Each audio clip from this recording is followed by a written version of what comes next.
আসসালামু আলাইকুম রহমতুল্লাহ। আশা করি সবাই আল্লাহর রহমতে ভালো আছেন। আল্লাহর অশেষ মেহেরবানি, আমিও ভালো আছি।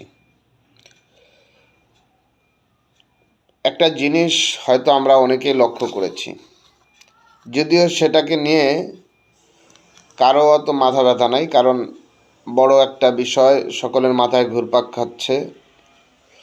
হাদির শহীদ মৃত্যু, শহীদ হাদি ভাইকে নিয়েই আমরা পড়ে আছি, আর এটাই স্বাভাবিক। কিন্তু শহীদ হাদি ভাইয়ের আগে এবং পরে আরও দুইটা ঘটনা ঘটেছে, যেটা একেবারেই চাপা পড়ে গেল। তা হলো, আওয়ামী লীগের আমলে ঢাকা ভার্সিটিতে আবরারের মৃত্যু যেভাবে হয়েছে, সেমভাবে ক্ষমতায় না আসতেই তেজগাঁও কলেজে সাকিবকে মারা হয়েছে, ছাত্রদলের পোলাপান মেরেছে। এই বিষয়টা কিন্তু একেবারেই চাপা পড়ে গেল। আর দুইটা হচ্ছে, দ্বিতীয় নম্বর যেটা, এনসিপির যে নেত্রী মারা গেল, হোটেলে তার লাশ পাওয়া গেল। এখন এটা নিয়ে দুইটা কথা হইতে পারে যে সে একজন নেত্রী, হোটেলে গেল কি করে, এটা একটা প্রশ্ন থাকতেই পারে। কিন্তু আমার প্রশ্ন হলো,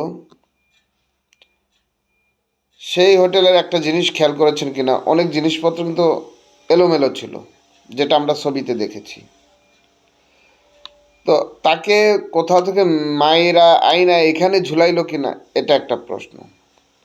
এখন যেভাবেই মরুক, কেউ মারুক আর সে আত্মহত্যা করুক, ওনার এই বিষয়টা নিয়েও মিডিয়া বা রাজনৈতিক অঙ্গনে কোনো আলোচনা নাই। এক হাদিরে দিয়ে অন্যান্য প্রসঙ্গগুলিকে চাপা দিয়ে দিল। ঠিক এভাবেই দেখবেন আরও হয়তোবা আমাদের অজান্তে আরও কোনো কিছু ঘটতেছে, যেটা আমরা ওদিকে যারা আমরা চোখ কান দিই নাই, কারণ আমরা এক হাদি ভাইকে নিয়ে আছি। আজকে জানাজা হবে, কবরস্থ করা হবে, তার জন্য দোয়া হবে, কিন্তু আরও যারা চলে গেল তাদের জন্য তো আমাদের কথা বলা দরকার। যারা ক্ষমতায় আসার আগেই স্বৈর শাসকের ভূমিকায় কাজ করছে, তাদেরকে অবশ্যই আমাদের বয়কট করতে হবে।